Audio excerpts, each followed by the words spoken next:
Oh, tak boleh tahan nak nyanyi lagu tu. Sebab memang saya rasa sedih di peringkat awal Datuk Seri Najib ditumbangkan. Kita cuba mendekati Datuk Seri Najib, tetapi Datuk Seri Najib macam terkejut. Who are you? Kan? Where you all come from? Itu selalu ditanya. Kan? Dia tak pernah tengok muka-muka kita. Dia tak pernah menjangka orang-orang rakyat-rakyat yang macam ni berani pergi merapati dia, nak mengangkat dia kembali.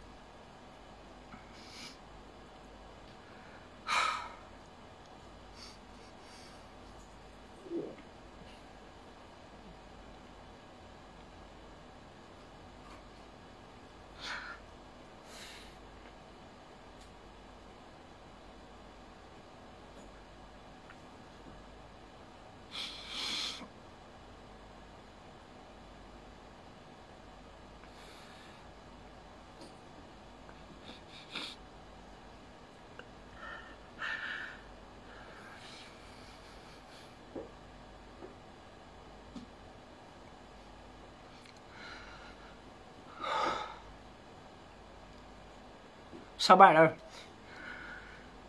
Kenapa kita berada di negara yang begitu kejam sekali? Negara yang tidak berperi kemanusiaan. Kita kata kita Islam. Kita kata kita Islam. Islam sentiasa menegak kebenaran. Islam menjaga persaudaraan sesama kita, sahabat.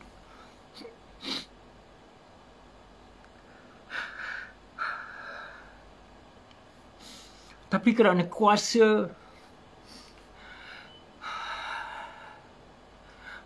kerana kebendaan, sahabat, kerana dendam, kerana hati yang busuk, segala-galanya menjadi halal, sahabat.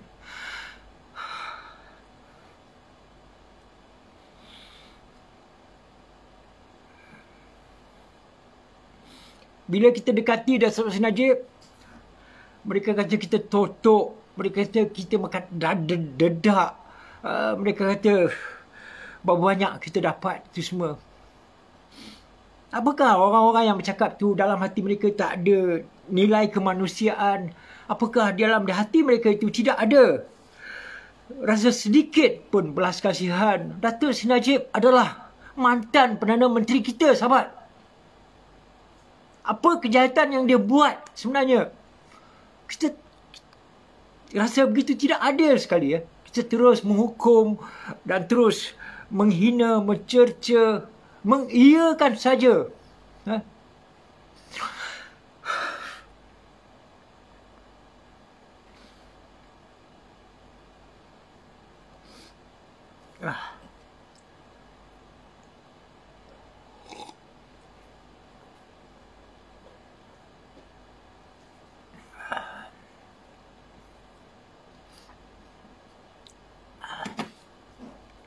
Ada satu ketika masa basking tu, Datuk Seri Najib cakap pada telinga saya nak nyanyi lagu Oh Tak Mungkin. Lagu yang mana tu, saya tanya. Lagu daripada Deloitte. Saya kata, lagu tu tak boleh, Datuk. Saya kata, tak boleh, bos. Tak boleh lagu tu. Kenapa? Lirik lagu tu tak sesuai. Saya kata, dia kata, oh, sebab apa? Saya nyanyi kat telinga dia. Oh, tak mungkin ku datang lagi. Saya kata, tak boleh, nanti orang fikir apa? Kan? Macam orang saya tak happy pula dalam majlis ni. Tetapi bila saya fikir balik sekarang, saya rasa ada sebab dia nak nyanyi lagu tu. Sahabat, dalam satu gembira tu ada mesej yang mahu dia sampaikan. Dia rasa tak mungkin dia dapat selamatkan dia daripada konspirasi jahat musuh-musuh politiknya, sahabat.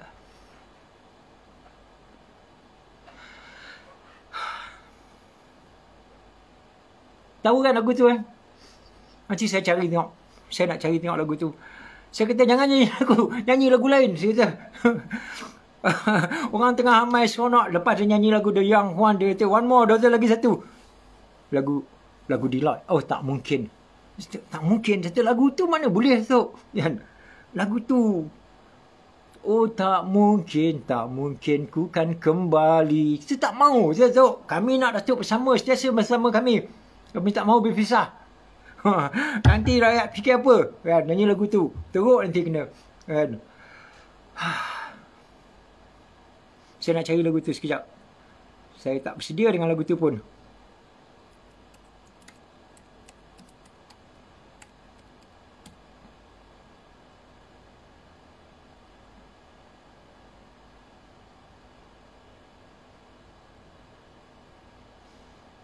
Try tengok. Ada tak?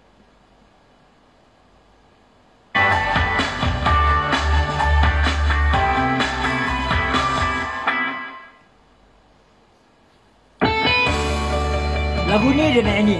Tapi dia tak nyanyi. Saya tak benarkan. Oh, tak mungkin. Tak mungkin ku kan kembali. Lagu ni nyanyi. Oh, tak mungkin. Tak mungkin ku datang lagi. Cukup sudah kau menyakiti hatiku. Cukup sudah kau berdusta padaku. Tak boleh nyanyi, kawan. Tak boleh nyanyi lagu ni. Rupanya ada sebab. Rupanya ada sebab. Datuk Seri Najib nak nyanyi lagu tu. Mungkin dia rasa kecewa pada rakan-rakan seperjuangannya. Mungkin dia rasa kecewa di atas pemimpin-pemimpin yang memang mahu menginaya diri dia, mahu memenjarakan diri dia. Dan mereka dia rasa sedih. Tak mungkin dia dapat bersama dengan kita seperti hari ini. Contohnya di hari sambutan tahun baru, kita tidak ada Datuk Seri Najib bersama kita, sahabat.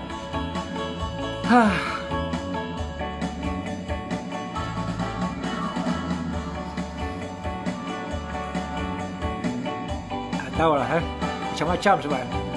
Cukuplah. Malas lagi dah nak fikir.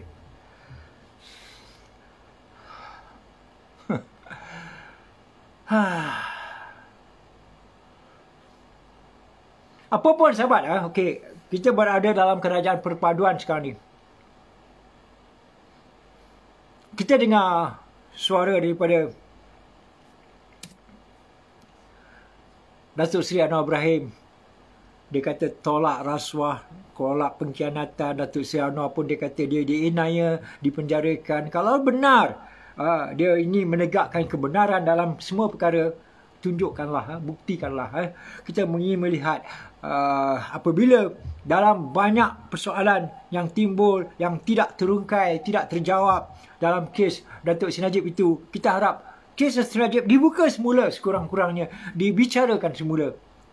Kenapa tidak? Kenapa tidak? Apatah lagi dalam kerajaan sekarang ini, kita tahu ketua peguam, ketua hakim dan lentikan-lentikan yang lain daripada zaman Muhyiddin dulu masih kekal. Kita banyak yang kita suarakan di mana tidak berlaku keadilan, di mana keputusan-keputusan berada di tangan-tangan mereka.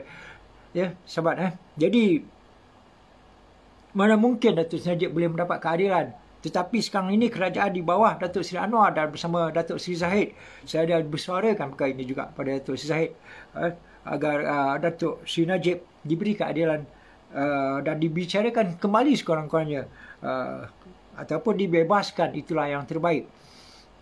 Bukan kerana jawapan daripada setengah-setengah pihak mengatakan alah baru belum pun 1 tahun. Bukan isu 1 tahun atau tidak. Isunya ialah apakah Datuk Seri Najib benar-benar mendapat keadilan. Kita tahu ketua hakim lantikan Mahathir masih lagi kekal, dan hakim yang mengadili, yang menghakimi kes Seri Najib, kita melihat beliau juga ada kes terlibat dengan kes isu yang dibicarakan itu, Asasi International. Beliau juga terlibat dalam penubuhan Asasi International. Nama beliau juga disebut dalam kes ini. Mana mungkin orang yang sedemikian itu dilantik menjadi hakim tidak adil lah namanya. Orang yang terlibat dalam kes, orang yang ada bersangkut paut dalam SRC International, yang terlibat dalam penubuhan SRC International itu menjadi hakim pula yang menentu dan menghukum. Mana boleh macam tu? Tak boleh. Tak boleh. Kalau itu tak boleh berlaku. Di mana-mana negara pun di dunia ini dia tak boleh benarkan. Tetapi kenapa kita benarkan? Kan? Di mana logiknya seorang hakim Nazlan yang sebenarnya dia bukan hakim mahkamah jenayah, tiba-tiba diangkat untuk menghakimi sebuah kes yang berprofil tinggi. Mana mungkin boleh berlaku sedemikian? Sebagai contoh ya, analoginya sebagai contoh lain, kalaulah seorang tu dia pakar sakit, katalah doktor biasa bukan pakar bedah, tiba-tiba seorang pemimpin yang besar namanya perlukan pembedahan, kita panggil dia untuk bedah. Apakah di negara kita sudah tidak ada pakar bedah? Apakah di negara kita tidak ada doktor bedah? Maksudnya begitulah. Dia, Hakim Nazlan, bukan kepakarannya ataupun pengalamannya, ataupun dia bukanlah hakim yang ketika itu hakim mahkamah kes-kes mengadili kes-kes jenayah. Tidak. Dia hanya mengadili kes-kes civil, kes-kes biasa. Tetapi tiba-tiba diangkat menjadi hakim untuk kes yang sangat besar, yang mahu satu dunia mahu melihat sejauh mana keadilan diberi kepada Datuk Seri Najib. Itulah yang buat kita jadi muskil. Kemudiannya, nama-nama yang sepatutnya hadir untuk memberi keterangan tak nampak. Ada yang ambil MC sampai 21 hari. Jadi kerajaan perpaduan ini apakah nak membiarkan perkara ini seadanya berlaku pada Seri Najib, selepas ini berlaku pula pada Datuk Seri Zahid? Ini apa ni? Kerajaan apa macam ni kan? Itu kita bukan nak bising lagi lah, tapi kita nak tengoklah, lakukan sesuatu kan. Jangan kerana kita gilakan kuasa, jaga kepentingan politik, puyuk nasib kita sendiri, tapi pengadilan tidak boleh dilakukan. Mungkin ianya boleh mengancam kedudukan. Kalau itu jawapannya, maka kecewa lah kita. Kerana kita sangat mengharapkan rakyat memberi harapan yang tinggi kepada kerajaan sekarang. Tapi saya bukan nak blame kerajaan sekarang. Kerajaan sekarang ni saya mungkin dah baru dalam 1 tahun, 1 bulan. Kita harap perkara ini dapat dirungkai, diselesaikan. Bila kita bercakap dengan kes YNDB, menuduh Datuk Seri Najib mencuri Datuk Seri Najib mencuri wang dana YNDB, kita melihat bukti-bukti hitam putihnya. Zeti Aziz tunjuk dah statement di manakah duit YNDB yang dimasukkan dalam akaun Datuk Seri Najib. Tunjuk, hadir dalam mahkamah, beri keterangan. Itu yang kita nak tengok. Kan? Setakat ini kita tahu 26 bilion itu adalah sumbangan daripada kerajaan Arab Saudi. Semua orang pun dah tahu. Datuk Seri Najib dah tunjuk statement hakim-hakim, peguam-peguam Datuk Seri Najib dah tunjuk semua bukti. Bank pun sudah mengakui itu ianya adalah sumbangan daripada kerajaan Arab Saudi. Raja Arab Saudi pun sudah mengakui ianya adalah sumbangan. Dan sumbangan itu bukan hanya kepada Malaysia saja, kepada semua negara-negara Islam dan beberapa negara yang lain yang bukan Islam. Peguam Datuk Seri Najib sudah pun memberi keterangan, dan apabila peguam bela menuduh Datuk Seri Najib mencuri 26 bilion duit YNDB, buktikanlah. Bukan cakap saja, buktikan. Mana statementnya? Mana dia peguam, mana dia Gamno Bank Negara? Bawa, tunjuk hitam putih. Ini wang YNDB yang dimasukkan ke dalam akaun Seri Najib. Yang kita dengar ialah beratus-ratus juta wang dimasukkan ke dalam akaun pihak-pihak tertentu, wang YNDB kepada akaun suami Zeti Aziz, Gamno Bank Negara, ke dalam akaun Nick Faizal yang menjadi SRC, menjadi CEO SRC International, dan juga dimasuk juga ke dalam akaun Nur Muhammad Yaakob yang juga terlibat dalam perubahan permohonan pinjaman dari Kuab kan sebanyak 75 juta duit YNDB. Mereka ini apa jadi? Sudahkah mereka ini dibicarakan? Sudahkah mereka ini ditarik ke pengadilan? Tidak. Dan ramai lagi nama-nama lain. Mana mereka itu semua? Kenapa Datuk Seri Najib yang kita belum nampak keadilan terhadapnya tiba-tiba sudah dipenjarakan? Kerana itu bukan kerana alasan belum sampai setahun Datuk Seri Najib kenapa perlu dibebaskan. Bukan isunya. Isunya ialah beri keadilan yang sebenar-benarnya kepada Datuk Seri Najib. Itu yang kita mahu lihat. Berilah keadilan, anggaplah ianya sebagai satu perundangan yang kita banyak yang telah kita luluskan di parlimen, undang ini, undang-undang itu, itu ini. Tapi kalau semuanya tidak diguna pakai untuk pihak-pihak tertentu, kita tutup sebelah mata. Kalau orang lain, bukan main lagi, senang je, hari ni tangkap, dalam minggu ini dah boleh kena tindakan. Tetapi mereka-mereka yang sudah nyata dalam akaun mereka telah dimasukkan dana YNDB, tetapi tak ada apa-apa tindakan pun. Macam mana ni? Macam mana ni? Kan? Tahulah sahabat. Dunia.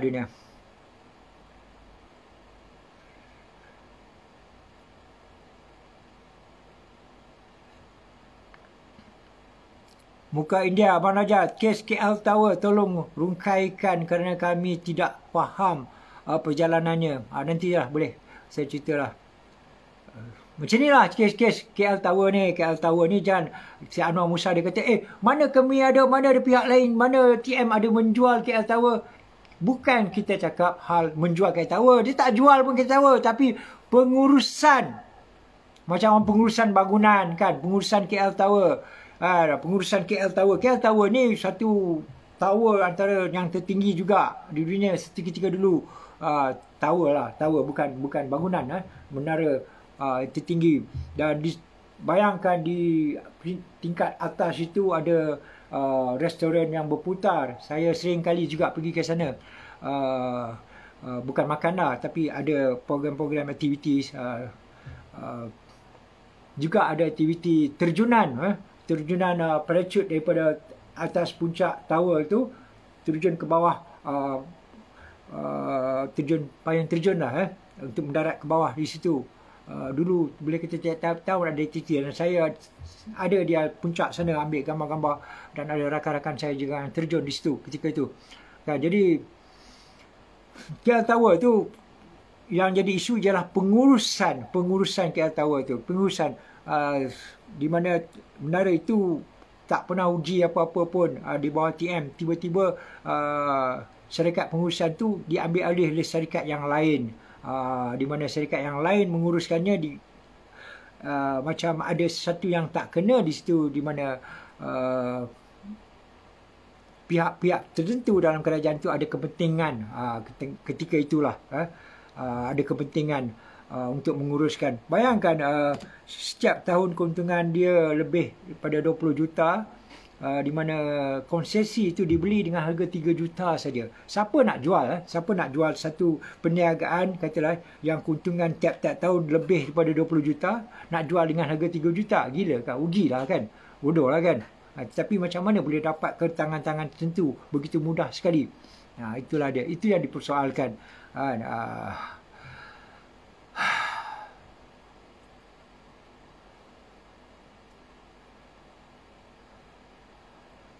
Betul lah Raja Sulaiman, Raja Mahmud kerana rakyat jelata pandang lihat depan mata semua berbagai pihak pandai keturunan keturunan dan pangkat ragam manusia, Hakim Nazlan, Tommy Thomas, Zeti Aziz, keluarga. Itulah panjang, saya tak boleh nak baca.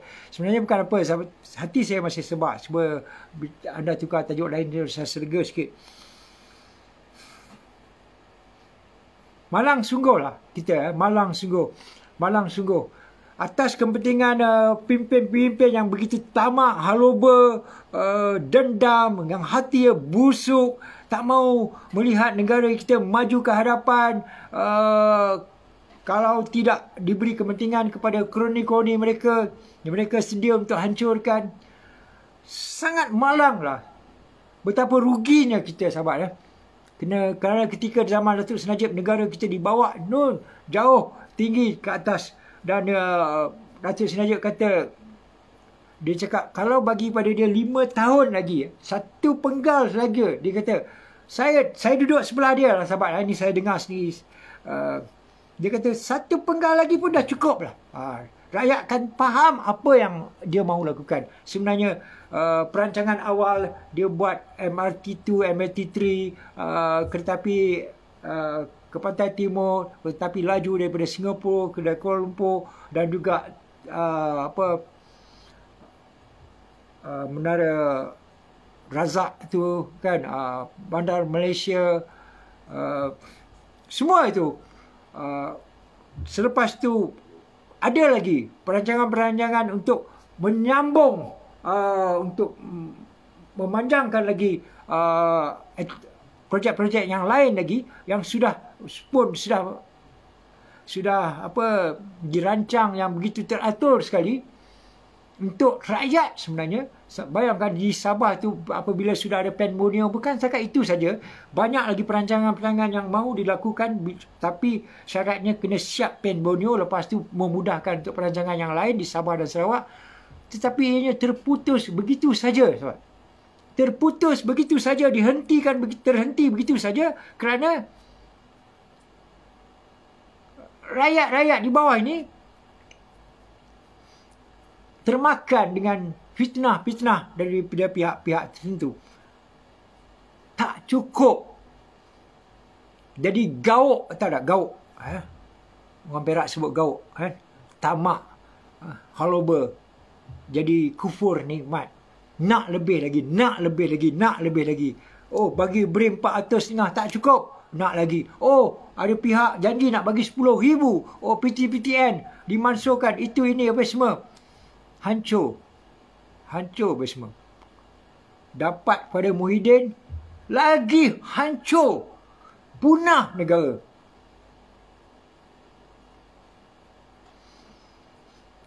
Tak tahulah. Saya heran macam mana rakyat tak dapat memikir ataupun berfikir secara matang. Macam mana boleh undi PN pun saya pun tak faham. Kecuali mereka ini menggunakan duit lah untuk membeli undi. Itu sudah keterlaluan. Itulah murah sangat harga diri rakyat ini. Sanggup dirinya boleh dibeli dengan harga yang sedemikian. Undi-undi mereka boleh dibeli dengan cara-cara demikian.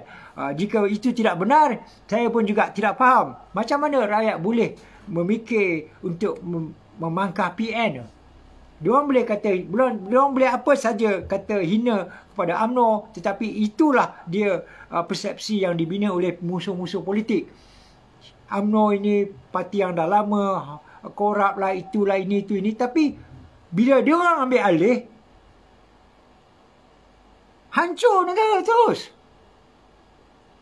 Punah. Lihatlah, sampai sekarang berluang-luang pekerjaan, rakyat-rakyat masih merintih, ekonomi masih tak boleh tingkat, harga naik, barang lagi gila-gila. Kan?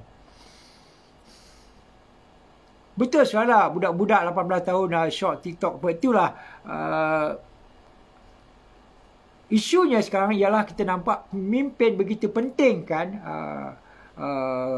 agenda mereka sampai mereka sanggup menipu rakyat, menipu anak-anak muda ini.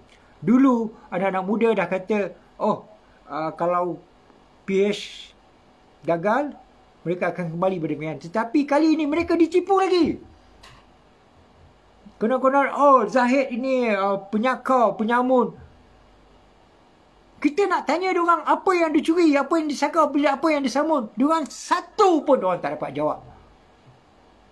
Kes mahkamah belum selesai, dia tak boleh tuduh, tahu? Tak boleh tuduh. Tapi apa dia? Apa bukti? Kata sampai 87 pertuduhan, tiba-tiba 40 pertuduhan Datuk Seri Zahid bebas. Itulah dia. Jahatnya pemimpin-pemimpin seperti Muhyiddin, seperti Mahathir, yang sekarang ni Ismail Sabri pun sama saja. Kan? Sepatutnya Datuk Seri Ismail Sabri, setelah kita angkat dia jadi Perdana Menteri, dia menyantuni terutamanya parti UMNO. Tetapi dia membelakangi UMNO, dia menjadi pak turut kepada parti yang memusuhi kita. Parti Bersatu. Malanglah, kan? Tadi saya ada baca tulisan daripada pegawai khas Ismail Sabri. Dia kata, jangan nak menghasut rakyat lah, kan? Dia kata Ismail Sabri tak pernah macam tu. Kan? Sudahlah. Kan?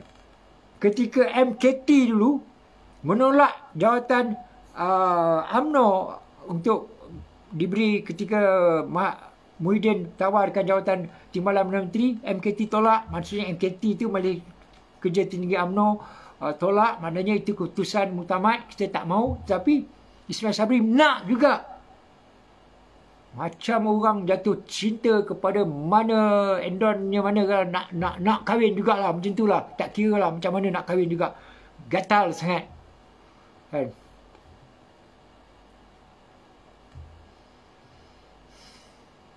Kalau orang Perak kata burit gatal sangat lah. Tu dia macam itulah. Kan? Mak bapak kata jangan dia nak juga. Contohlah macam tu. Kan? Tapi tak apalah. Itu cinta tu lain. Tapi ini ni MKT kata jangan, tak boleh, dia tak boleh buat, tapi dia nak. Tapi lepas tu satu ketika kita Akar Umbi dan UMNO kata kita mahu Muhyiddin letak jawatan sebagai Perdana Menteri. Tiba-tiba Ismail Sabri dengan beberapa MP lain, kami menyokong Muhyiddin. Biadab dia kepada Presiden kita juga. Lepas tu bila dia jadi Perdana Menteri, 1001 alasan dia bagi untuk tak mahu ikut apa yang kita nak. Sebenarnya apa yang dia buat bukan menyantuni untuk menyantuni rakyat, untuk menyantuni Muhyiddin. Rupa-rupanya dia ada perjanjian sulit dengan Muhyiddin. Inilah dia pemimpin. Pemimpin macam ni ke kita nak dia berada dalam barisan kepimpinan atasan kita? Kan? Hancur kita. Kita angkat di atas, dia gunakan kedudukan yang ada di atas tu, hancurkan UMNO. Gila.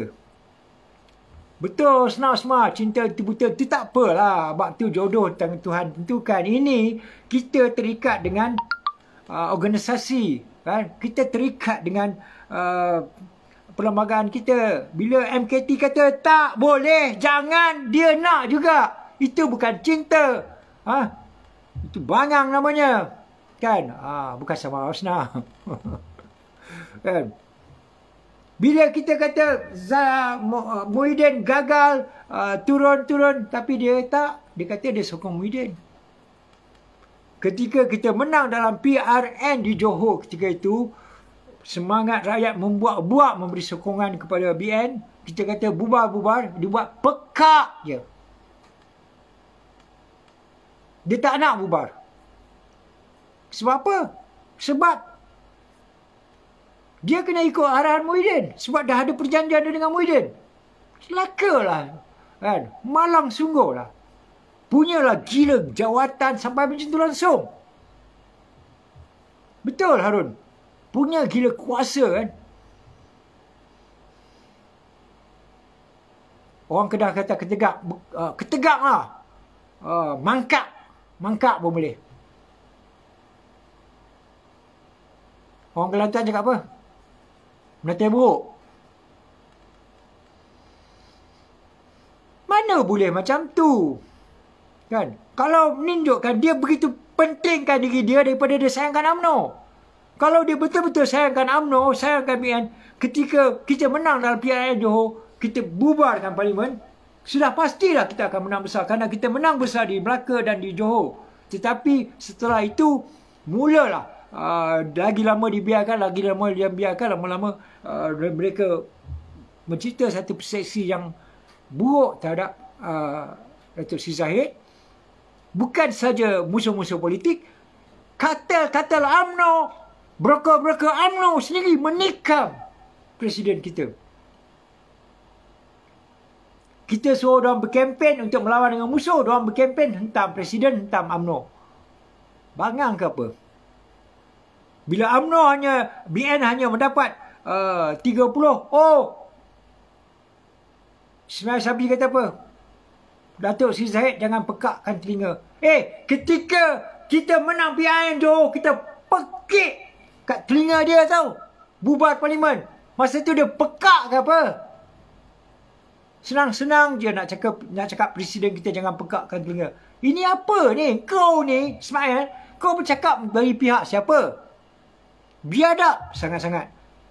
UMNO tewas sekarang ni semua orang dah tahu. UMNO ni tewas kerana ada musuh-musuh dalam politik yang kita anggap broker-broker yang bersuara bagi pihak musuh politik menghantam UMNO itu sendiri. Mereka-mereka ini tak layak berada dalam UMNO sebenarnya. Mereka ni bukan menjaga UMNO. Ketika UMNO diserang daripada luar, mereka juga turut serang kita. Contohnya, kalau kita berada dalam satu takungan air kan, ada satu tempat bocor, lubang air terkeluar, sepatutnya kita ramai-ramai usaha untuk tampalkan, tutup supaya air tak keluar. Tapi mereka tak. Mereka cucuk lagi, biar bocor habis semua. Lepas tu nak salahkan Datuk Seri Zahid. Kurang hajar sangat.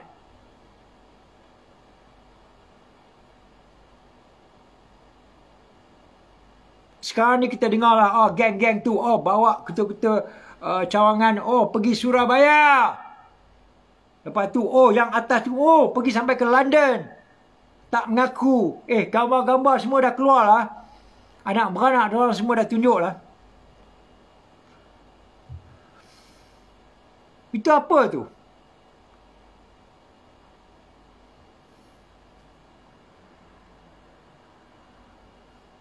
Gila sangat.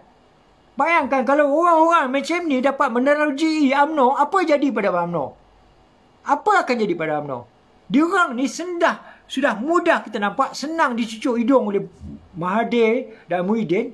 Dan mereka ini menjadi, seandainya dilantik ataupun diterima ataupun dipilih menjadi presiden, timbalan presiden ke, apa jadi pada UMNO? Diorang tu akan jadi boneka kepada musuh-musuh politik. Confirm. Ini bukan kita nak cakap kosong. Dalam pilihan raya dah itu pun, tengoklah KJ macam mana. Dia hentam Zahid, hentam UMNO, hentam presiden. Macam mana? Gila ke apa? Sebab itulah kita tak sabar nak tengok Datuk Seri Najib keluar. Kesian Datuk Zahid. Dia terpaksa berjuang bersendirian tau. Dia terpaksa berjuang bersendirian. Adalah tak ramai yang bersuara kan.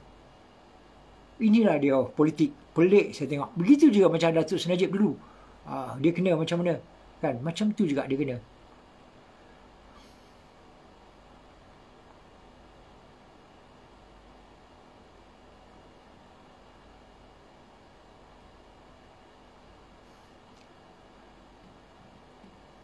Saya nak baca satu tulisan ni sahabat. Boleh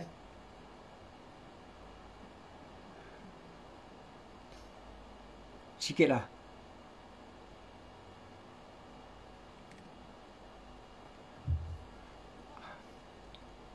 Tulisan daripada Datuk Jazlan. Dia kata, sejak kebelakangan ini ramai orang baik rakan-rakan atau orang media yang tanya pandangan saya tentang perlu ke jawatan presiden dan timbalan presiden UMNO dipertandingkan pada pemilihan nanti.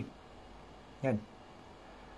Katanya, bagi saya, buat apa kita nak ada pertandingan dua jawatan utama ini dalam keadaan sekarang jika hanya nanti akan bawa perpecahan dan menggugat perpaduan ketika UMNO dalam proses pemulihan selepas PRU 15. Sebab kalau kita sorot sejarah penubuhan UMNO 70 tahun lalu, UMNO hanya 4 kali saja berlaku pertandingan untuk jawatan presiden. Sejak tahun 70, hanya 4 kali saja jawatan presiden dipertandingkan. Saya pun terkejut juga. Tunku Abdul Rahman berlawan dengan Ahmad Fuad Hassan tahun 1951. 1951, Tengku Abdul Rahman berebut ataupun menandingi kursi Presiden UMNO, ditandingi pula oleh Ahmad Fuad Hassan tahun 1991. Dan yang kedua, Tun Hussein On menentang Sulaiman Palestin tahun 78. Lepas tu tahun 87, Mahathir lawan Kuli. Dan yang terakhir ialah Ahmad Zahid, Datuk Seri Zahid Hamidi dengan 4 pencabar yang lain. Akhirnya jadi 3 pencabar yang lain, iaitu KJ dan Kuli. Itu saja yang ada pertandingan. Bagaimana yang lain-lain? Dan lain-lain tak ada pertandingan. Senang cerita. Apa isu besar sangat ke kalau tak ada pertandingan? Yang ada pertandingan itu semua 4 dalam 70 tahun. Hanya 4 kali saja diadakan pertandingan. Dan apa berlaku setelah berlaku pertandingan itu? Kita dengar. Kita boleh lihat setiap kali berlaku pertandingan jawatan Presiden, pastinya berlaku perpecahan dalam UMNO.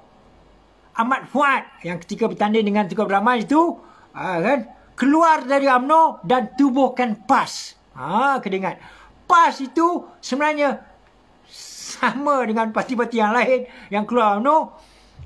Ahmad Fuad tewas dengan Tengku Abdul Rahman, dia tubuh parti PAS tahun 1951. Tak tahu tahun berapa lah dia tubuh selepas tu lah.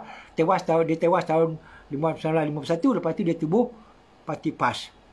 Okey, itu satu. Kedua, begitu juga Sulaiman Palestin tinggalkan parti selepas tumpas kepada Hussein On. Okey. Manakala Kuli pula menjadi punca terbesar perpecahan dalam UMNO apabila dia buat parti semangat. Dia tubuhkan parti Semangat 46. Dan bawa keluar ramai pemimpin daripada ahli parti bersama dengannya kerana kecewa tumbang kepada Mahathir pada tahun 1987. Pecah lagi UMNO. Tengok masa dulu, masa Tengku Abdul Rahman bertanding dengan Ahmad Fuad. Ahmad Fuad kalah, dia tubuh parti PAS. Masa zaman Mahathir dulu, Kuli bertanding, Kuli kalah, dia buat parti Semangat menang. Pecah lagi UMNO. Kan? Sampai macam tu. Okey.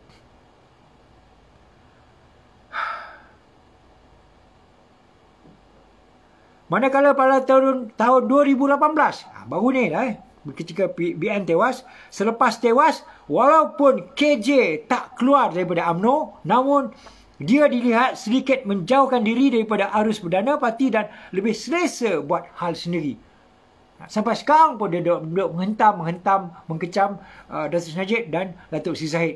Dia hina UMNO. Ia membawa kepada perpecahan kepada yang ada sekarang ini juga. Dia sebahagian daripada individu yang membuatkan UMNO berpecah. Kenapa? Kerana berlaku banyak pertandingan Presiden UMNO, bila ada yang tewas, dia tak puas hati, dia buat onar. Ada yang keluar, tubuh parti yang lain. Sampai macam tu. Saya baca lagi. Adakah kita sanggup untuk melihat sekali lagi UMNO berpecah dan berpuak-puak atau dua tim seperti 40 tahun yang lalu? Masa zaman Kuli buka parti 46 tu. UMNO sudah banyak kali berpecah, bermula dengan wujudnya PAS, Semangat 46, PKR juga berpecah kerana Mahathir dan Anwar Ibrahim tak sehaluan. Bila Anwar keluar, dipecat daripada UMNO, dia tubuhkan PKR. Macam tu juga.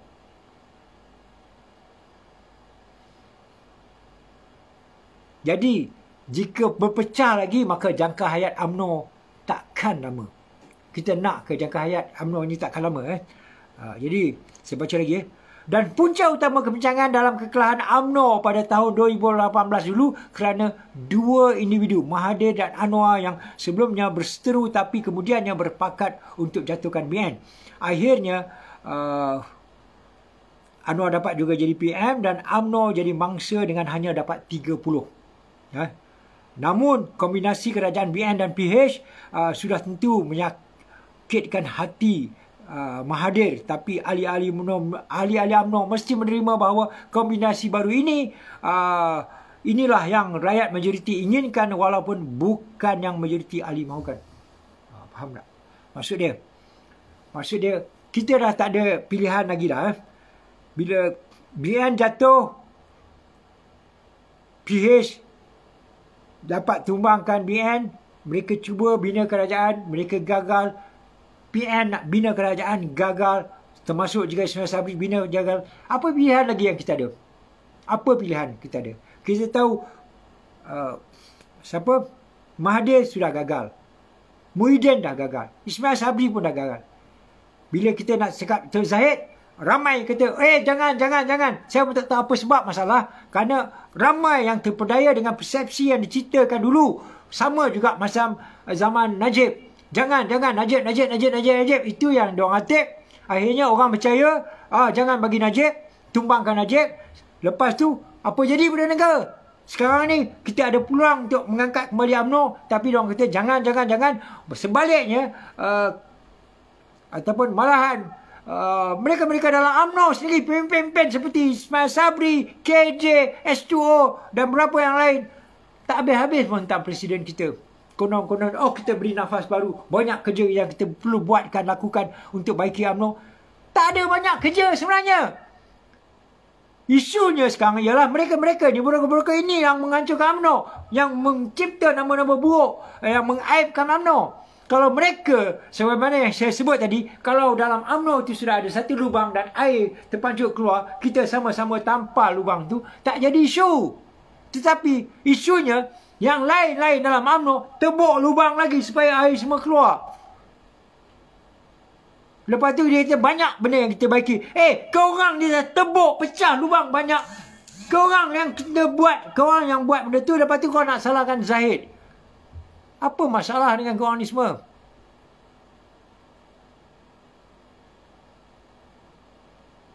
Gila ke apa?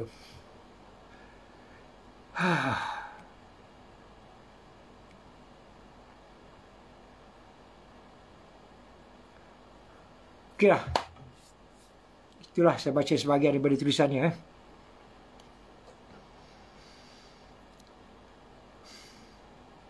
Bila kita lihat sejarah lebih 70 tahun UMNO ditubuhkan, hanya 4 kali saja jawatan presiden dipertandingkan, dan setiap kali jawatan presiden dipertandingkan, UMNO berpecah.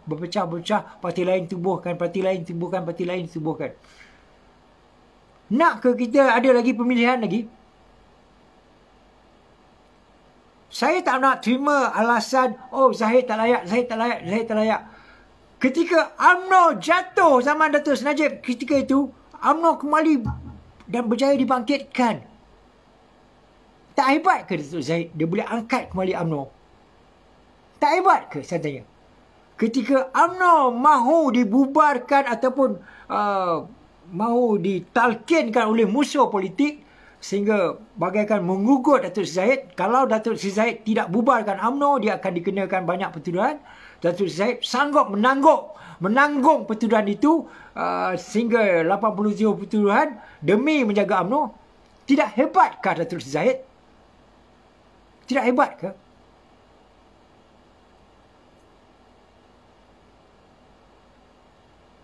Anda fikir-fikirkanlah. Nak hebat macam mana lagi? Kadang-kadang dalam pilihan raya ini, apabila UMNO hanya menang 30 kursi, 30 kursi saja. Berbanding dengan PH dapat 82 kursi, PN dapat 73 kursi. Tetapi kenapa boleh terjadi situasi yang sangat luar biasa di mana Datuk Zahid, Presiden UMNO, menjadi decision maker, king maker, untuk menentukan kerajaan macam mana ataupun kerajaan dengan siapa yang perlu kita bentuk. Bukan parti yang menang 82 kursi dan 73 kursi. Bukan PH dan PN yang menentukan. Tetapi UMNO ataupun Presiden UMNO yang menentukan. Kenapa berlaku sedemikian? Kalau kita seorang yang beragama, kadang-kadang kita fikir, kenapa Allah pilih Datuk Zahid yang menentukannya?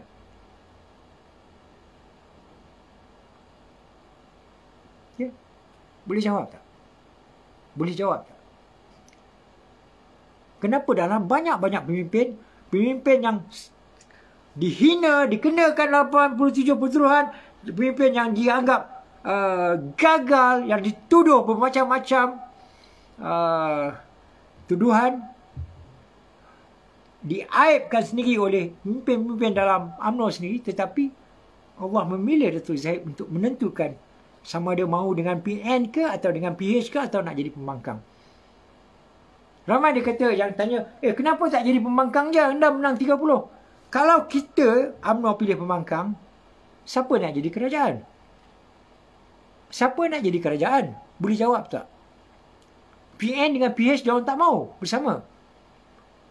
Parti yang tak ada dapat lebih daripada 112 kursi tak boleh bentuk kerajaan. Pilihan ada dengan PN. PN kenapa? Tapi kenapa Allah tutup pintu hati pemimpin PN, tutup pintu hati Muhyiddin daripada untuk bersama dengan PH? Kenapa? Apa yang jawapan yang anda boleh buat? Kerana dalam PH tu, dalam PN, dalam PH ada DAP. Kerana itu, dulu Muhyiddin bersama dengan PH, ada pun DAP.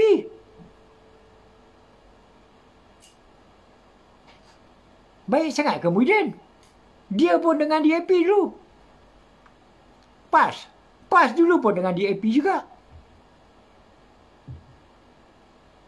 Jawapannya ialah Muhyiddin dia nak jadi Perdana Menteri. Dia tak bawa UMNO jadi Perdana Menteri. Jadi dia jangkakan UMNO akan bersama dengan dia. Sebab tu dalam diam-diam dia bersama dengan broker-broker dapatkan tanda tangan 10 MP daripada UMNO yang kononnya mereka ini sudah menyokong PN dan dah boleh bina kerajaan. Tetapi kalau itu tidak berlaku. Kenapa tidak berlaku? Kena faham, kita selalu sebut ajal, maut, rezeki, jodoh, semuanya di tangan Tuhan kan. Kita hanya berusaha, Allah yang tentukan. Maksudnya rezeki untuk jadi Perdana Menteri itu Allah yang akan tentukan. Tetapi kenapa ianya tidak dapat kepada Muhyiddin? Kerana Allah tak nak bagi. Sebab mungkin cara dia orang menang ni cara yang tak betul. Kita nampak PAS menggunakan masjid surau-surau, sogokkan kepada para pengundi, menggunakan nama Allah. Kerana itulah yang buatkan mereka ini walaupun dapat 73, sekarang ni dah jadi 74 kursi, masih lagi jadi pembangkang. Mungkin juga dalam situasi begini kita mahukan pembangkang yang kuat, yang banyak. Takkan UMNO yang 30 kursi saja jadi pembangkang dan yang lainnya lebih 150 kursi jadi kerajaan. Maknanya pembangkang tak cukup kuat. Mungkin Allah nak jaga negara kita ni, jadikan pembangkang yang kuat juga, ada lebih 70 kursi. Tetapi dalam kerajaan yang stabil, ada lebih kurang 148 kursi yang boleh membuat keputusan-keputusan penting untuk kerajaan. Semua dah cantik dah, kemas dah. Kenapa kita tak tahu nak bersyukur? Mungkin Allah kata pada kita UMNO, anda belum sedia lagi. Anda belum cukup muhasabah diri. Anda belum lagi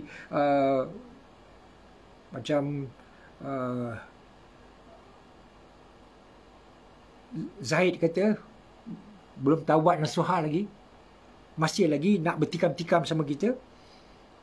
Mereka kata-kata UMNO ataupun broker-broker UMNO ni yang tak habis-habis mencelarukan UMNO, dia salahkan Zahid. Apa masalahnya? Dia kata, kenapa dalam UMNO ada orang Zahid?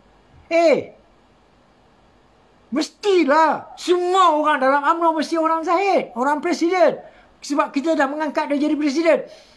Yang muskilkan kita ialah kenapa dalam UMNO ada orang SO, dalam UMNO ada orang Ismail Sabri. Dalam UMNO ada orang KJ. Itulah ni masalah. Kalau orang zahid bukan masalah.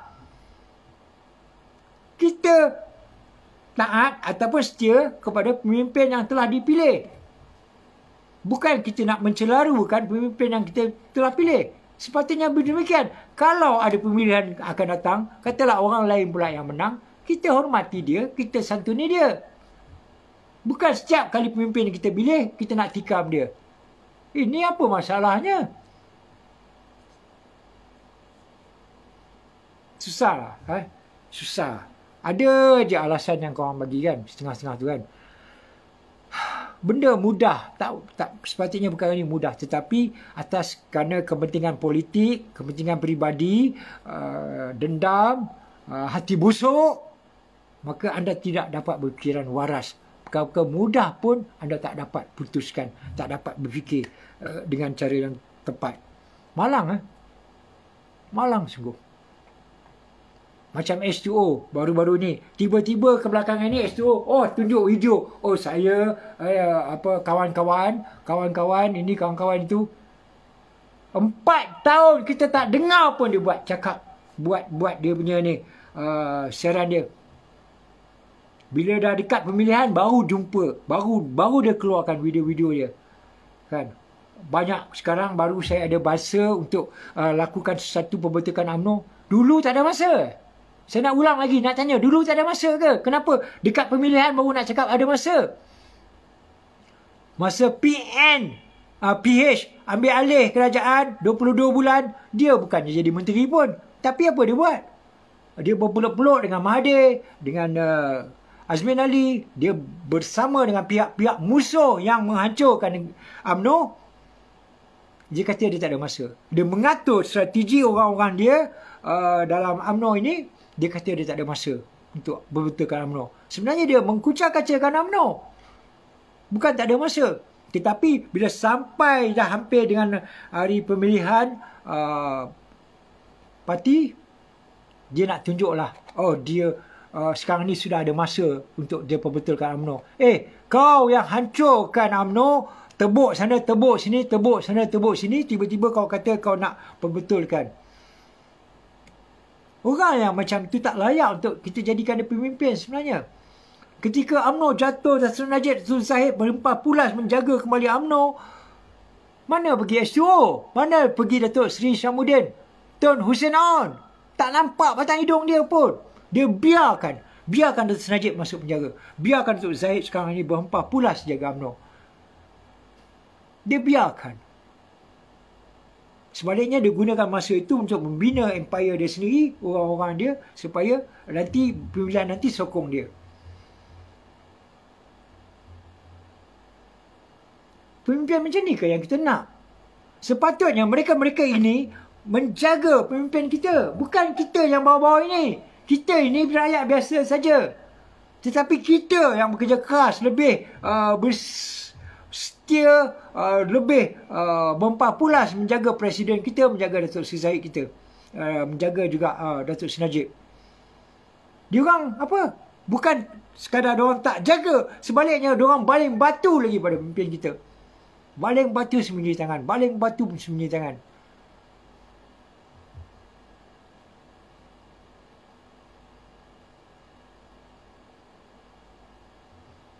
Itulah Robert Sim. Robert Sim Junior kata, seni politik niaga menguasai diri mereka. Itulah dia. Kita sekarang ni kita malas nak dengar lah bab-bab politik ni. Kita nak pejuang yang sebenarnya. Kita dah kenal mana gula, mana garam. Kita dah kenal mana permata, mana kaca. Kita dah kenal kata sekali sekilas ikan di laut, mana jantan, mana betina ni. Kita dah tahu dah, sudah terang lagi bersuluh. Mereka yang berada dalam politik untuk kepentingan diri sendiri, dan mereka berada dalam politik untuk menjaga kesejahteraan UMNO dan negara. Kita dah kenal. Sebab itu berkali-kali kita kata perlu tindakan segera untuk membersihkan UMNO dari dalam. Selagi Datuk Seri Zahid ada kuasa sebagai presiden, lakukanlah. Tapi saya faham. Anda lihatlah, kalau kita bertindak, nanti diorang ni, buka parti baru, buka parti baru. Nanti nak salahkan tu saya. Tetapi mereka ini, kita jangkakan mereka ini sudah berada di satu tahap kepimpinan yang lebih tinggi. Sepatutnya mereka lebih matang, lebih beradab. Tapi mereka ini tak nampak apa yang kita lihat, apa yang mereka buat tu. Kan? Diorang ingat kita tak nampak. Diorang ingat kita tak tahu apa yang diorang buat. Kan? Diorang hanya gilakan kuasa. Diorang hanya gilakan kuasa, nak jawatan presiden. Sekarang ini tak macam tu dah. Saya nak bagi tahu S2O, Ismail Sabri, KJ. Korang jadi presiden belum tahu korang boleh jadi Perdana Menteri dah sekarang. Sebab apa? Korang yang sendiri merosakkan UMNO. Belum tahu korang jadi presiden, korang boleh mendapat 30 kursi. Silap dah tinggal 10 kursi je. Sebab orang dah ni menyampah seperti orang macam korang. UMNO ni rosak kerana orang-orang seperti anda ni lah. Kalau anda ikhlas nak jaga UMNO supaya UMNO dapat bangkit kembali, saya sarankan anda ini broker-broker UMNO, kata-kata UMNO, tinggalkan UMNO. Tarik diri, bersaralah ataupun pergi main jauh-jauh. Kau nak masuk parti lain tu lantak korang lah. Kerana korang-korang inilah menjadi virus kepada UMNO itu sendiri. Sebab musuh-musuh politik kita guna kesempatan semakin menekan kita dan rakyat nampak sedih kerana dalam UMNO banyak sangat ulat. Jadi diorang nak sokong macam mana? Pemimpin sendiri menikam presiden. Macam mana UMNO nak bangkit?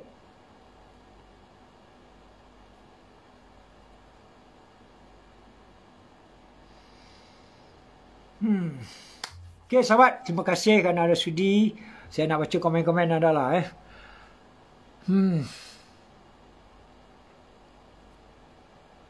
Sekejap saya nak baca komen-komen.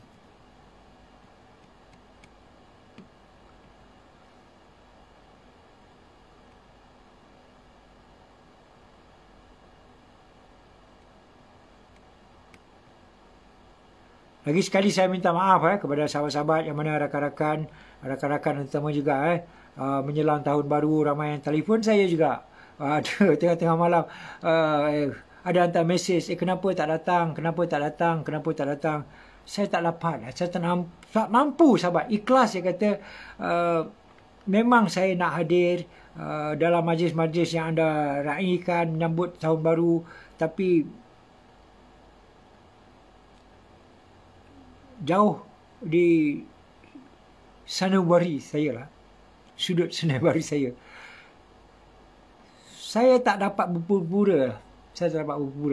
Kalau saya pergi ke majlis itu, jumpa rakan-rakan, apa khabar Sepi, selamat tahun baru, tapi dalam hati saya rindukan bosku Datuk Seri Najib.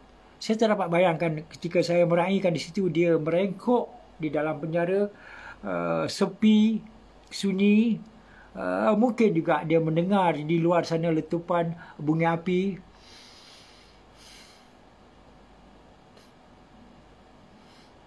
Saya tak sanggup nak bayangkan, nak fikirkan perkara itu. Jadi saya buat keputusan untuk tidak bersama rakan-rakan meraihkan sambutan tahun baru.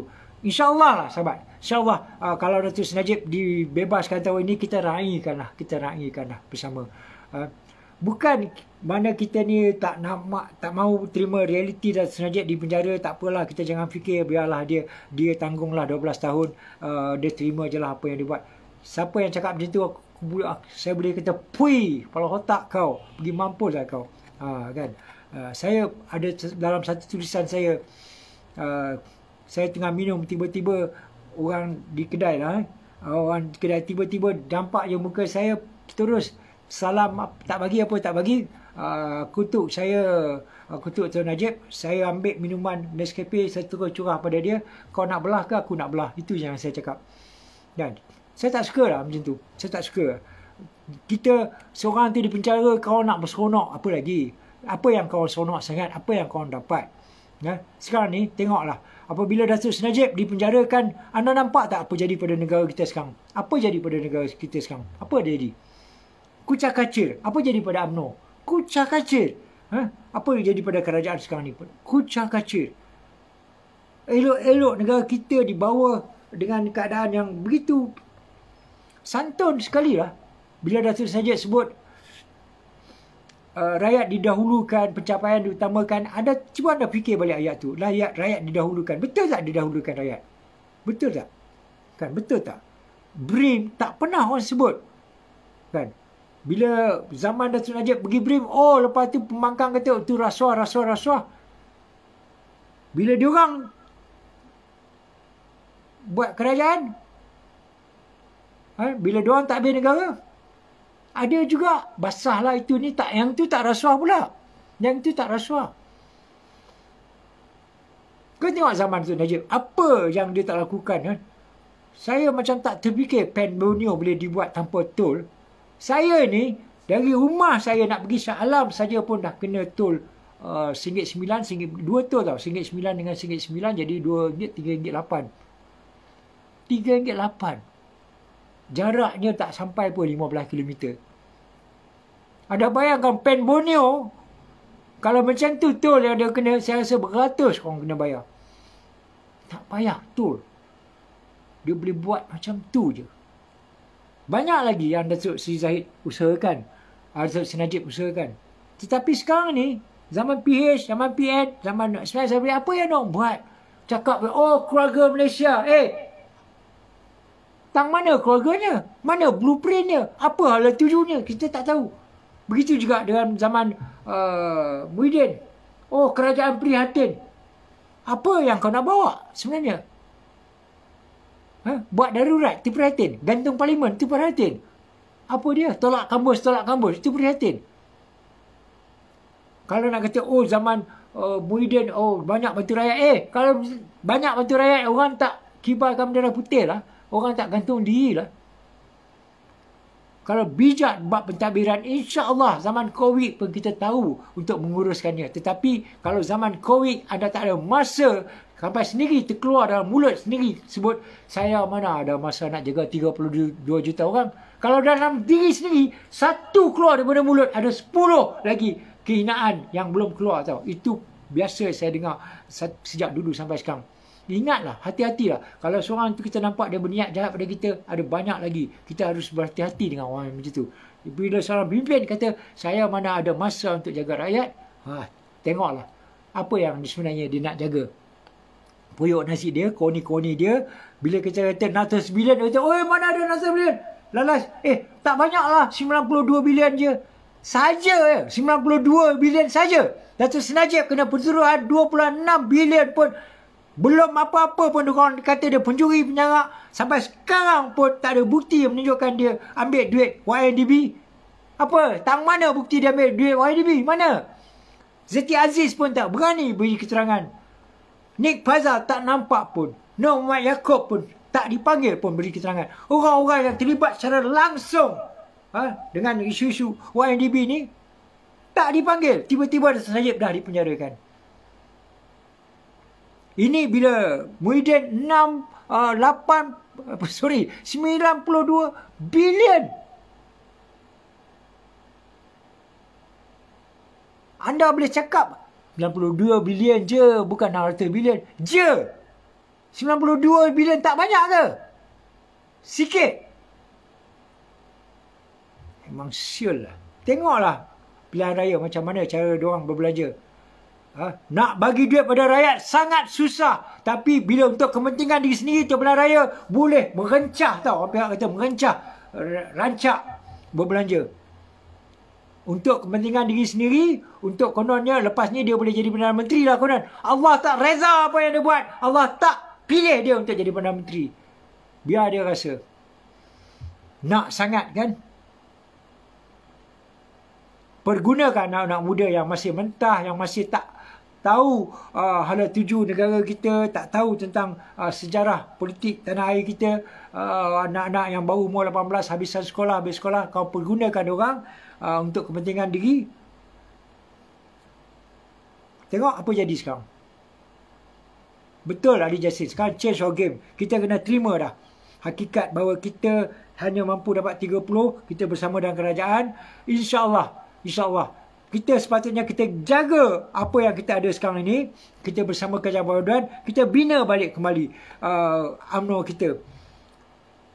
Musuh-musuh politik yang masih lagi merancang untuk menjatuhkan Datuk Seri Zahid, jangan kita bagi sokongan langsung. Kita minta lah cawangan-cawangan kalau anda semua berebut-rebut jawatan kerana atas kepentingan diri sendiri, cawangan kebahagiaan, anda memang sial lah. Betul saya kata. Sebab kita mahukan pemimpin seperti anda-anda ini sebenarnya untuk mengangkat kembali Melayu, untuk supaya kita menyantuni pemimpin yang kita pilih. Tetapi jika anda berpilih untuk berpecah-pecah, anda memang sial. Kan? Betul saya kata. Kalau saya jadi ketua cawangan, ataupun katalah ketua cawangan, kalau ada tawaran untuk pergi ke Surabaya, ini adalah daripada pihak-pihak kepentingan tentu untuk pemilihan ini nanti, saya kata puih pergi mampuslah kau orang, kan. Saya bukan berjuang dalam UMNO untuk kepentingan yang sedemikian.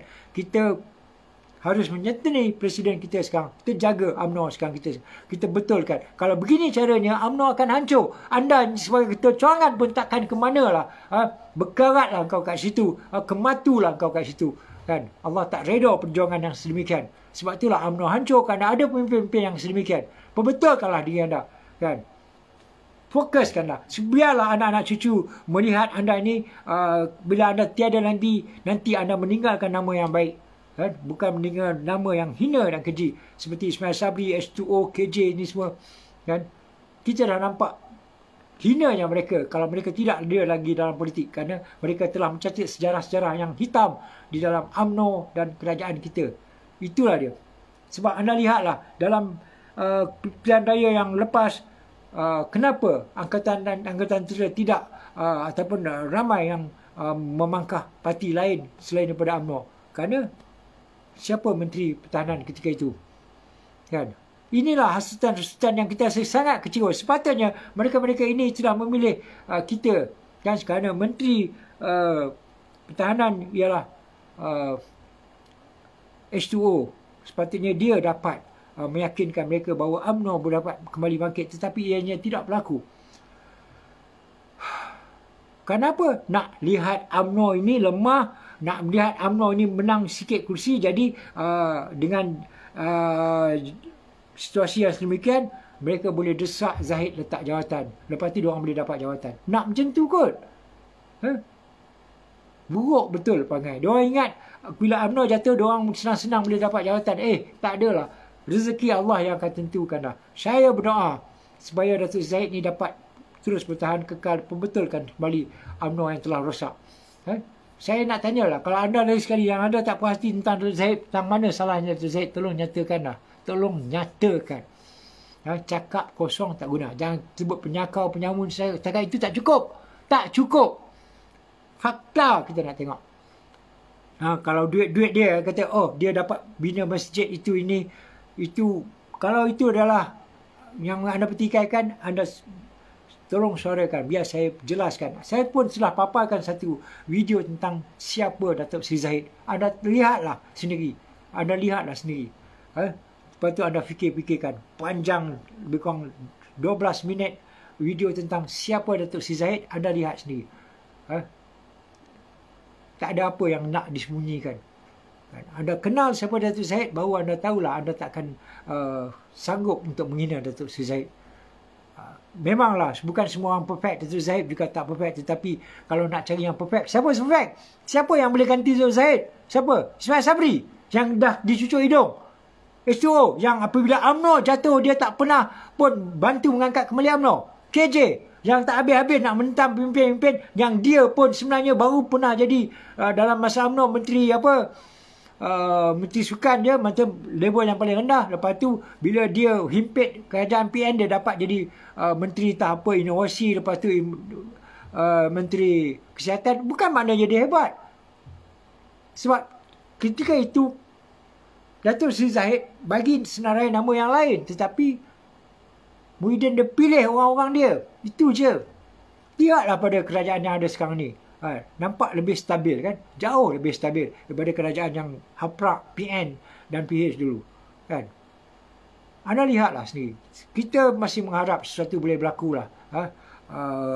Dalam kerajaan kita dapat melahirkan banyak peluang-peluang pekerjaan untuk anak-anak muda. Kita harap begitulah. Walaupun ramai anak-anak muda terpedaya dengan daerah-daerah jahat daripada parti-parti PN terutamanya.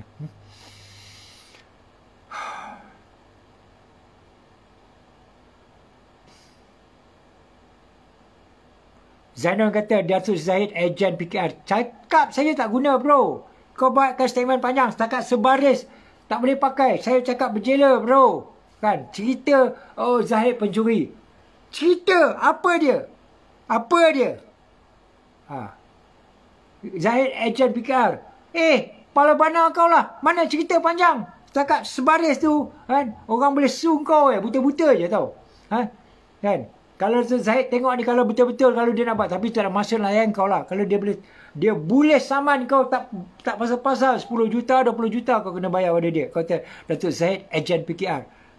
Apa kau nak jawab? Terduduk kau, kencing kau dalam seluar tau. Jaga baik sikit dengan statement kau orang ni. Tapi kau orang ni bukan siapa-siapa, dia tak pandang kan. Tapi jangan buat main, jangan buat main. Saya cakap fakta, saya tak kisah. Anda apa fakta dia? Kan? Dia cakap ejen. Engkau tahu tak apa maksud ejen? Kan? Pergi dah. Okey sahabat, terima kasih Adi Jasin. Terima kasih Onasma. Terima kasih sahabat-sahabat semua. Saya telah bersiaran selama berapa lama ni? 1 jam 36 minit. Syukur, Alhamdulillah. Terima kasih. Balik pada tajuk asal tadi, saya begitu sebab, begitu sedih mengenangkan Datuk Seri Najib yang terpaksa merengkuk di penjara ketika ramai yang gembira meraihkan tahun baru. Begitu juga lah, sahabat, tak lama lagi kita ada bulan Ramadan, Raya. Takkan kita nak biarkan Datuk Seri Najib terus merengkuk dalam penjara. Sekali itulah kita harus bersuara. Kita mahu Datuk Seri Najib dibebaskan. Kerana apa? Kerana dia tidak mendapat pengadilan yang sebenar-benarnya. Kita nampak ada konspirasi yang sengaja mahu mengenakannya. Kalau betul Datuk Seri Najib salah, kenapa tak panggil saksi-saksi penting untuk memberi keterangan? Apakah saksi-saksi ini juga bersekongkol ataupun bersebahat bersama dalam satu konspirasi jahat? Pelik kan? Pelik tak? Bayangkan kalau satu syarikat itu hilang duit 1 juta. Takkan CEO syarikat itu tak dipanggil untuk bagi keterangan? Logik tak? Begitu juga SRC International, CEO syarikat itu, Nick Faizal tak dipanggil bagi keterangan. Apa pasal? Nick Faizal dah jadi apa? Tupai, beruang, gajah, harimau. Kenapa tak dipanggil? Langsung tak masuk akal. Kita membicarakan tentang syarikat yang ditubuhkan SRC International, di mana ada CEO-nya yang tahu hal keluar masuk kewangannya. Kenapa tak dipanggil? Begitu juga dengan Zeti Aziz. Bila wang melibatkan berbilion sampai di tim Lesnar daripada Goldman Sachs, dia kata dia deal dengan Zeti Aziz, Gubernur Bank Negara, satu malam saja dapat keluarkan $1 bilion daripada Malaysia. Macam tu je. Tapi the next day, ada wang masuk ke akaun suami Zeti Aziz. Beratus juta. Dan perkara ini disahkan oleh Singapura. Kenapa kes itu tidak dibuka? Itu sebabnya kita muskil. Kenapa Zeti Aziz tidak dipanggil untuk beri keterangan? Saya ulangi. Jika benar Datuk Seri Najib mencuri 2.6 bilion duit YNDB, tunjuk atas kertas bank statement di mana sebenarnya ada wang pengubahan wang sebanyak 26 bilion daripada YNDB ataupun daripada Jolo ke siapa-siapa kepada Datuk Seri Najib. Tunjuk. Apa yang Datuk tunjukkan 26 bilion itu adalah sumbangan daripada kerajaan Arab Saudi. Ianya disahkan oleh Raja Arab Saudi, disahkan oleh bank dan juga ada statement-statement bank yang telah ditunjukkan. Dan SPRM sendiri pun sudah pergi mendapat penjelasan daripada Arab Saudi. Sekarang ni tunjuk pula statement yang kata dan Datuk Najib terima duit YDB. Tak ada kan? Kalau kita nak tunjuk siapa yang dapat wang YDB, SPRM dan kerajaan Singapura pun dah sahkan keluarga daripada Zeti Aziz, Nick Faizal, daripada Noh Mat Yaakob, Rahana dan lebih 100 nama lagi. Dan ramai juga mereka daripada rakyat ataupun rakyat Malaysia bangsa lain, Cina yang berada di Singapura, yang berada di Pulau Pinang. Lebih 100 nama dah ada. Mereka-mereka ini menjadi proksi kepada dana-dana yang pengubahan wang YDB ke akaun kos mereka. Tersenarai sudah nama-nama mereka. Apakah mereka ini sudah diheret ke mahkamah? Tak juga kan? Sebab itulah kata Datuk Seri Najib dipenjarakan dengan cara yang tidak adil, dengan cara yang tidak betul. Ini adalah satu niat jahat penganiayaan terhadap diri dia. Bebaskanlah dia. Saya minta dulu Yang Mulia Seri Paduka Kedutaan Agong perhalusi hal perbicaraan Datuk Seri Najib itu. Jika benar nampak sangat memang ada niat jahat mengenakan Datuk Seri Najib, bebaskan Datuk Seri Najib. Gunakan kuasa yang Agung. Gunakan kuasa yang ada. Itu penting. Jika tidak, nanti susah juga nak jawab kemudian nanti kan. Okey. Terima kasih. Terima kasih sahabat semua. Anali, Ali Jasin, Muhammad Harmi. Terima kasih Muhammad Harmi. Kalau tak ada bukti jatuh fitnah, dosa. Memang dosa satu hal lah. Diorang ni tak takut dosa dah, Anali. Diorang ni tak peduli apa. Diorang menghalalkan cara. Kalau diorang takut dosa, diorang tak buat kerja-kerja macam ni. Kan? Diorang tak takut. Tetapi kita ada perundangan, kita kena hukum diorang. Kita hadapkan diorang ke mahkamah. Di akhirat nanti diorang jawablah kemudian. Kan? Di sini pun kita kena hadap. Kalau tak, menginaya. Datuk Seri Najib juga mahu hidup seperti manusia biasa, seperti kita. Kenapa beliau dikurung dengan cara yang tidak betul? Kan? Mana boleh macam tu? Asri Yusof, lain kali kalau nak tulis nyataan tu pastikan benar. Jangan ambil fakta yang salah hingga jadi fitnah. Betul, saya setuju je. Kalau kata Zahid jadi ejen PKR. Tuliskan keterangan. Berani tulis panjang-panjang. Kalau silap tulis, kau hadaplah ya. Kau hadaplah. Jangan main-main. Anwar Ibrahim pada siapa tu? Muhyiddin, dia pun dah saman. Muhyiddin. Anda tulis, kalau anda tak nak, agak-agak anda tak sanggup, risau apa yang anda tulis, kalau anda padam balik sendiri. Saya tak nak padam. Anda tulis, anda tanggunglah. Kalau saya boleh suarakan nanti kepada Datuk Zahid, dia kata, ni siapa cakap? Saya cakap, panggil lawyer, so saman. Kalau Zahid kata saman, ambil. Saya petikkan nama kau lah. Senang cerita.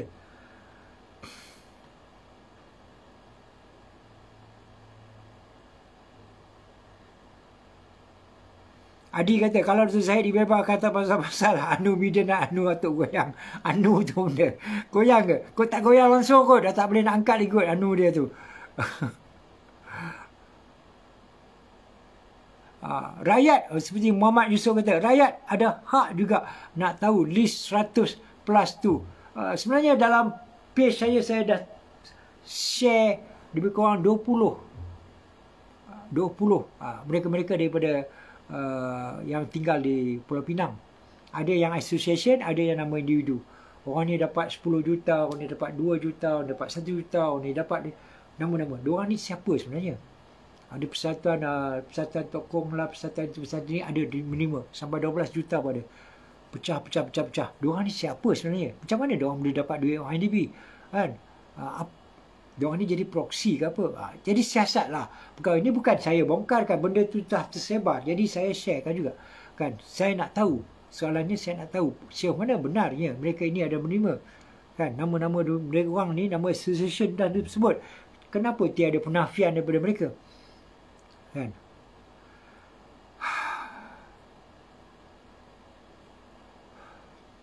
Terima kasih lah. Terima kasih bulan Pak Japri.